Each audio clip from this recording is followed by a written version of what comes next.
Question 14. Given that y is equal to k plus x cos x, where k is a constant, find d squared y by dx squared plus y and show that it is independent of k. Differentiate with respect to x that function, and then given that x and y vary so that ax plus by is equal to c, where a, b, and c are constants, show that the minimum value of x squared plus y squared is c squared over a squared plus b squared. Okay, guys, I challenge you to do this question first before you even watch the video, especially the third section. Okay, let's get started. So we want to show that, or we want to first of all find d squared y by dx squared. Means we're going to be differentiating this twice. All right, then, so we know that y is equal to k plus x cos x, and we can see that is the product of two different functions, so it's always easier to use the product rule. I'm just going to let u be k plus x, v be cos x. Then I'm going to find each of the derivative. So du by dx, I'm just going to write that as du, would be x because the derivative of k is 0. And then dv, the derivative of cos is negative sine x. Let's use the product rule. So dy by dx for this is going to be u dv, u dv plus v du, which is equal to, let's put that over here,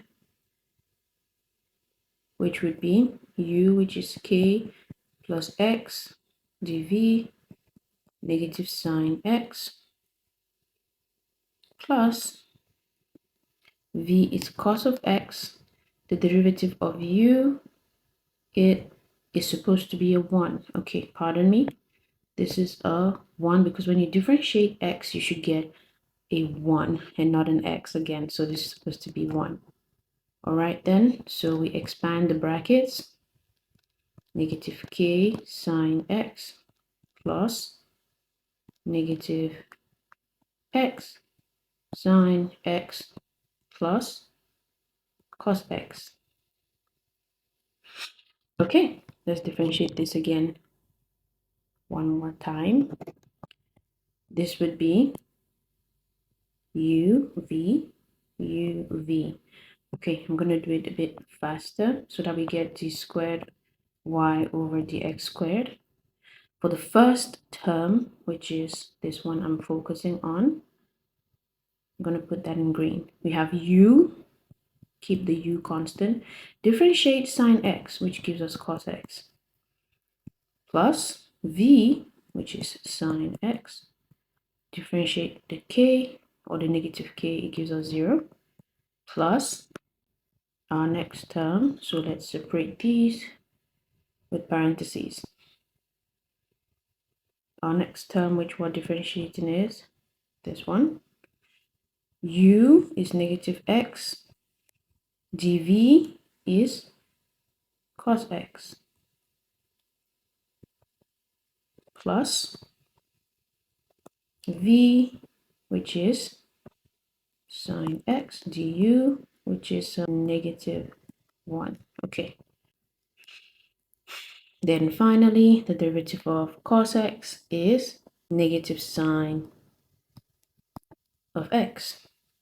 I'm going to bring the terms with cos together. So this right here and this right here. That makes negative k cos of x minus x cos of x plus, well, this boils down to a 0, so it cancels out. And then we have negative sine x over here, negative sine x, and another negative sine of x. I can then factor out cos of x. So this would be equal to cos x, sorry, negative cos of x, because both of them actually have negative. This would be k plus x, or minus 2 sine x. Okay, that is d squared y by dx squared. Now what we want to do is add it on to y to show that it's independent of x. So in this case, we should have this value, negative cos k plus x minus 2 sine x, plus the y value. Y is actually the same as k plus x. This is supposed to be cos x over here. Okay, cos of x. I'm just saying so because even if you reverse it, it should give you the same value. So let me just reverse this, the order in which I'm writing it. K plus x, cos x, because I factored out the cos x, right? And then we see that this is going to cancel out nice and neatly. And we have our value as negative 2 sine of x. We can see that d squared y of dx squared is equal to negative 2 sine x, which is actually independent of k. There's no k in here, so it doesn't depend on it. Okay, there we go, just as required. Quantum errata demonstratum. Okay, question number 2, Roman 2 to be precise. Differentiate with respect to x. We have 1 minus x over 1 plus x all squared. Okay. We want to find the derivative of 1 minus x over 1 plus x all squared. Let's verify. Yes, 1 minus x. Okay, with respect to x. Okay, so I can actually separate this to the top and into the bottom dx. Okay, just like that. And then I would use the chain rule to differentiate the top and the bottom separately so that I can use it in the quotient rule. So we have a sequence of 2 rules here, quotient rule and chain rule. So I'm going to first of all let this equal to be u minus x squared, so that u prime, or the derivative of u, let's call it du, would be equal to, all right, using the quotient rule, you first of all differentiate the middle, which is going to be negative 1. You bring down the power, you write the full term, subtract 1.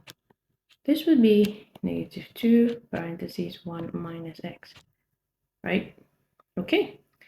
And the same thing goes for v, 1 plus x all squared dv equals 2, differentiate the middle, 1 plus x, the power 2 minus 1, so dv would be 2, 1 plus x.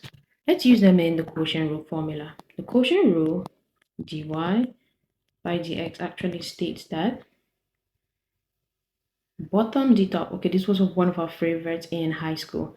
Bottom, which is v, the bottom d top, derivative of the top, d top minus top, u, d bottom over bottom squared. Okay, then we would see that dy by dx is actually equal to v, which is 1 plus x all squared, du. Du is negative 2 bracket 1 minus x minus, with a huge bracket because you don't want to get some signs mixed up, okay?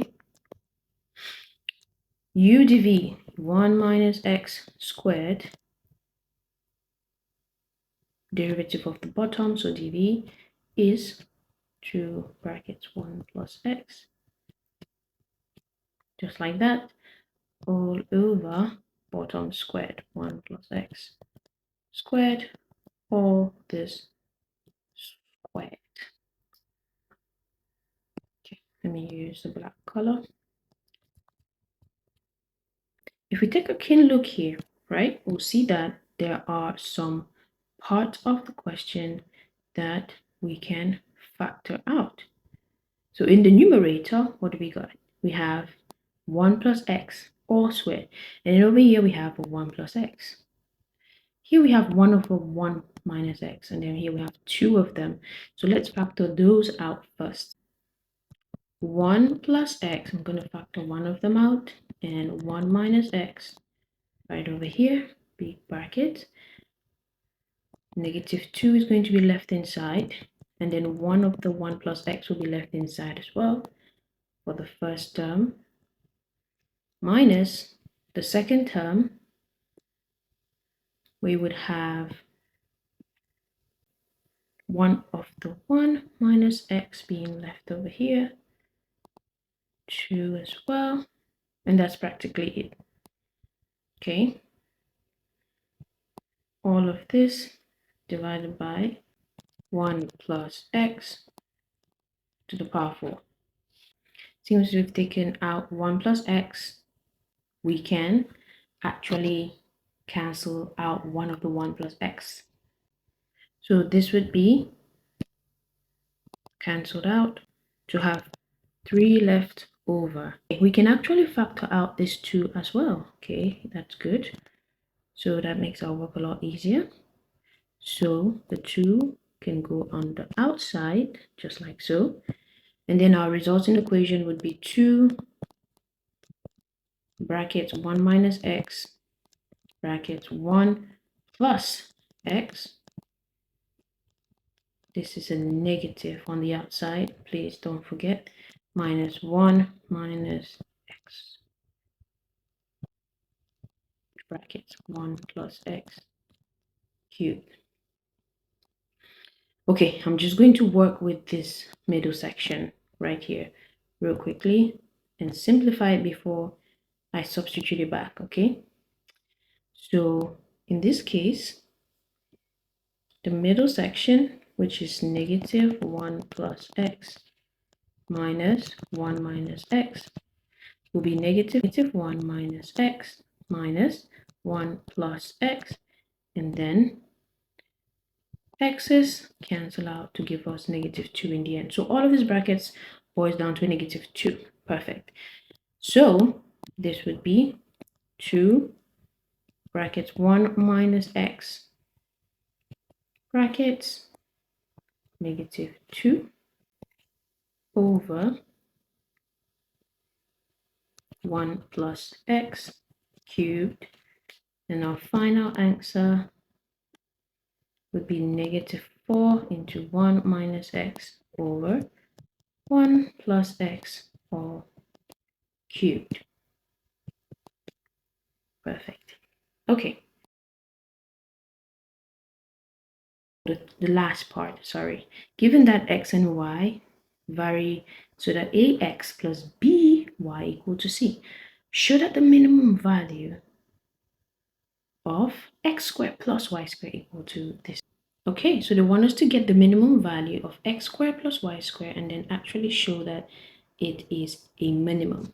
So the new function that they want us to get the minimum of, let's just call it f of x being equal to x squared plus y squared, just like so, right? They want us to get the minimum and show that it's minimal. So to get the minimum, first of all, we have to keep in mind that f prime of x will be 0 for a minimum. And then to show it, we have to keep in mind f prime prime of x is greater than 0. So we have to find the derivative twice. So the function itself is ax plus by equal to 0, right? So I'm just going to substitute, equal to c. I'm going to substitute the value of y into the function f of x. So let's make y the subject. Over here, we have y equals negative a over b x plus the c. Okay, perfect. So now we can substitute. It means f of x would be x squared plus y squared. So negative a over b x plus c all squared, right? So then this, I'm not going to expand that yet, okay? I'm going to try to differentiate this implicitly with respect to x. So we're going to find the derivative of a function implicitly first before I continue, because I don't want it to get bulky before I realize. So in this case, to differentiate implicitly, since it's with respect to x, it means it's the power of x that will be decreasing. So this will be 2x plus 2y dy by dx. That is the derivative implicitly. And then let's just differentiate it twice implicitly so that we will just be substituting later. This would be just 2 plus, okay, here we have two values which have been multiplied, and then we need to use the product rule. So u and v, yet again, we do u dv. So u d of v is going to be d squared y over dx squared plus v du. So v is dy by dx. D of u with respect to y is 2y. Okay, sorry, it's 2 dy by dx times v. So v du. This is v, this is du. Perfect. Simplifying this all together, 2 plus 2y d squared y by dx squared plus 2 dy by dx, all of this squared. So this is what we want to show that is greater than 0. F prime prime of x has to be greater than 0. So when we substitute all its values in here, that value should be greater than a 0. And then we should even show that the minimum value yet would be, I think it was a squared over b squared, let's see. C squared, okay. We have to show that the minimum value would be c squared over a squared plus b squared. F prime of x, which has to be 0, would be 2x plus 2y dy by dx equal to 0. So we're doing this so that we can get the x value at which it is the minimum, right? Okay, so what is dy by dx? The derivative of y with respect to x. That's what we don't know. In the function given to us, this is a straight line, right? So dy by dx is the same as its gradient. So in that case, the gradient would be a over negative a over b. That's the gradient, which is the same as the derivative. So dy by dx is negative a over b. So if I substitute the value of dy by dx, we would have 2x plus 2y bracket negative a over b equal to 0. Okay, 2 is common. I can divide all through by 2 to cancel it out from the equation, right? So x plus y negative a over b equal to 0. Perfect. Okay, I'm going to substitute y as well. So y here, again, okay, here it was. is negative a over b. Oh, we had to divide all through by b. This is supposed to be c over b. Sorry about that. So x plus y would be negative ax plus c all divided by b. Okay, there we go. Times negative a over b. Expand our brackets again. X plus negative, let us see. Okay, negative a has to multiply negative ax plus c over, then the b squares multiply, get a common denominator, b squared x minus or plus negative a times negative ax is positive a squared x. That looks like a 9, so let me fix that up. Okay, minus ac over b squared. All of this equal to 0. Yet again, b squared cancels out. Okay, so I added a page.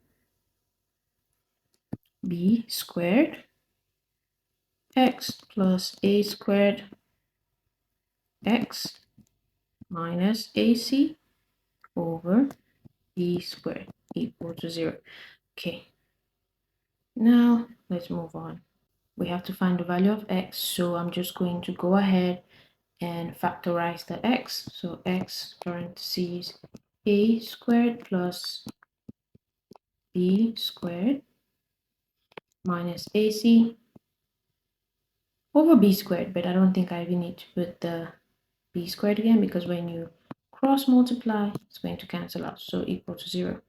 So x can be equal to, I'm just going to add ac to both sides, ac over a squared plus b squared.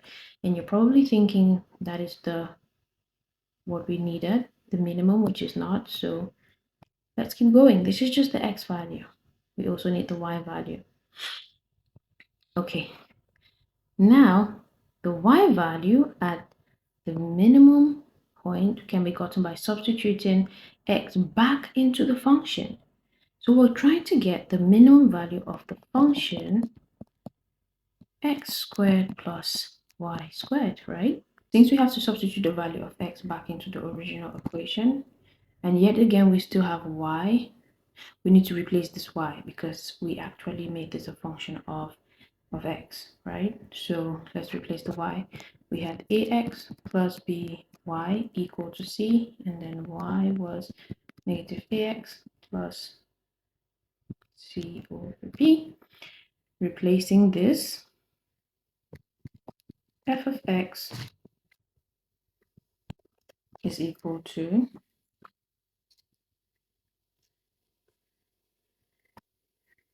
x squared plus value of y, which is negative x plus c over b all squared, which is just the same as multiplying it by itself. So ax plus c over b.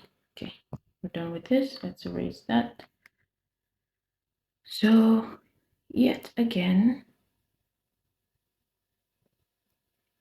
we expand these brackets. X squared plus negative ax times negative ax is positive a squared x squared minus a cx plus, okay, minus a cx again plus c squared over b, over b squared. Then find the common denominator. This would be x squared b squared plus a squared x squared minus 2acx plus c squared all over b squared. All right then. I can factor out x squared from the first two terms. So x squared into a squared plus b squared minus 2acx plus c squared over b squared. Okay, now we're just going to slowly replace the x that we had so that we can get the minimum value. Okay, working just with the numerator, we had x being equal to, so here, ac over a squared plus b squared, all squared, that's x. Then a squared plus b squared plus minus 2ac x plus c squared. I'm going to substitute this x a bit later due to space, constraint of space. This would be a squared c squared over a squared plus b squared, all that squared, times a squared plus b squared plus c squared. And then one of these cancels out, thank goodness, to give us a squared c squared over a squared plus b squared minus, okay, I can substitute x now. We have 2ac, ac, x was ac over a squared plus b squared, c squared. That looks cumbersome, very, very cumbersome. This will be equal to a squared plus c squared over a squared plus b squared minus 2a squared c squared. Well, this is not a plus, okay? Maybe I'm just a little tired. Over a squared plus b squared plus c squared. So here we have a squared c squared minus 2a squared c squared. And they have common denominator. So 1 minus 2 is going to be negative 1. So this would be negative a squared c squared over a squared plus b squared. I can just go ahead and find a common denominator with this one. So plus c squared times ac squared, sorry, a squared plus b squared. There you go. Expanding the brackets yet again. A squared plus, sorry, a squared c squared plus, according to alphabetical order, a squared c squared plus b squared c squared all over a squared plus b squared. And then this is a negative. This would cancel out. And we can finally have b squared c squared over a squared plus b squared as our y value. But then let's remember that we were dealing with just the numerator, so we had to go ahead and divide this by the denominator. So if I divide this, dividing by b squared, you can use the keep, flip, and change method, which is KFC, right? You keep, hold on, you keep this one constant, b squared c squared, over a squared plus b squared. Keep this, flip over b squared, change the sign, cancel out, and we would have our proof. A squared plus b squared right over here. Your ED. That's the proof. Quantum errata demonstratum. Now this was actually a mouthful. Look at that. So I know I made a couple of mistakes, but we got the final answer. That is the proof in the question. Okay. Next question, number